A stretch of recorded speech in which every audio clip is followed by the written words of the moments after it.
Peter Machado, Indian Archbishop, is joining us on this broadcast. Mr. Machado, how would you remember the legacy of Pope Francis?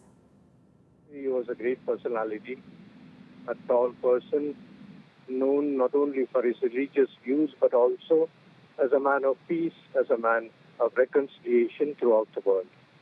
Whatever he has said and whatever he has done spoke not only of his own self, but also what we call the stand of the church, to be towards the poor, to be always towards the suffering, the migrants. These are the people who will miss most his consoling word and also his message.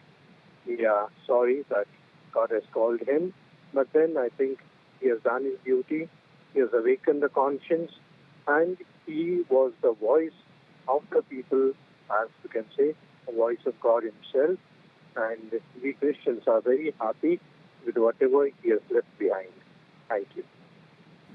Mr. Machado, I know that you met with Pope Francis a few years ago.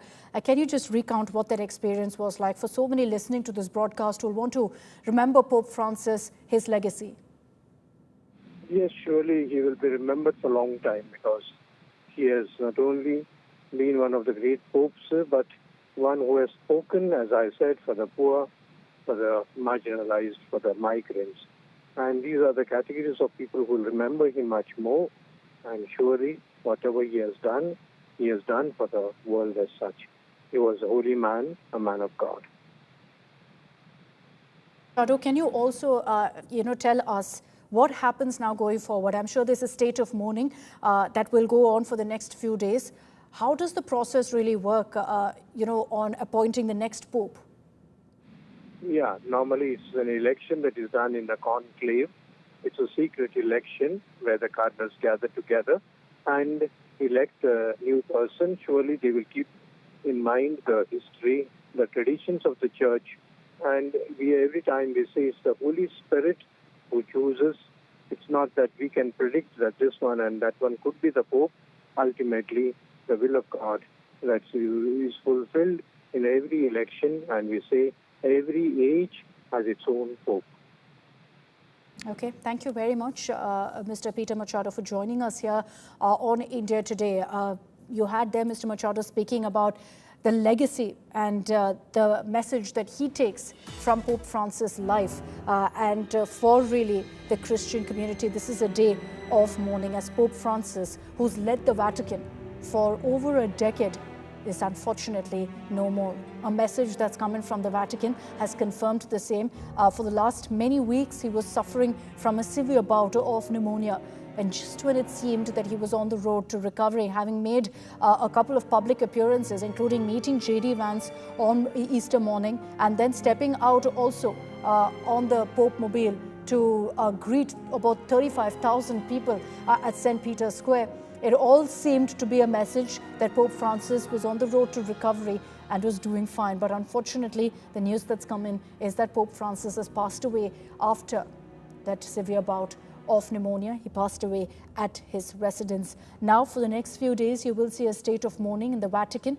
Following that, the process to appoint a new pope will kick in, where you will have the College of Cardinals in a secret election going ahead and taking their pick and ensuring the road is paved for the next pope to take over. Now, Pope Francis, and speaking of his legacy essentially, has been seen as a rather progressive and liberal pope, in the sense that his message of inclusion, his message of peace, was something that he also actively worked towards. Several times you had him also speaking about issues of inclusion, which the church has always grappled with. And very famously, he said, "Who am I to judge?" When he was asked about gay priests, members of the LGBT community being a part of the church. So he was someone who kept with the times, who ensured that the church also progressed with the times. And that perhaps is one of the biggest legacies he leaves behind. And very fittingly, just before his passing, in his Easter message, it was a message for peace. And hopefully the world is listening to that message. As Pope Francis said, and again read out his last message on the occasion of Easter, when he said, "I appeal to the warring parties, call a ceasefire, release the hostages, come to the aid of a starving people that aspires to a future of peace." On this day, I would like all of us to hope anew, to revive our trust in others, including those who are different than ourselves, for all of us are children of God. A beautiful message from Pope Francis, and his last one for all of his believers, for all of his supporters.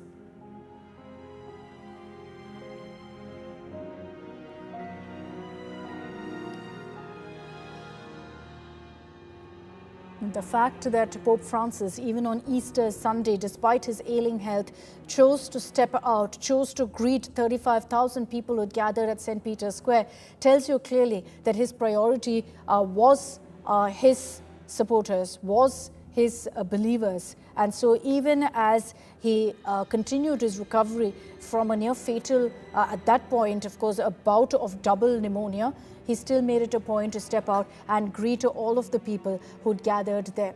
Pope Francis has repeatedly advocated peace, has repeatedly spoken about the need to ensure that all wars, including the one that was taking place in Gaza, comes to an end. But unfortunately, with his passing, you're going to see a state of mourning in the Vatican and, of course, for the entire Catholic Christian community.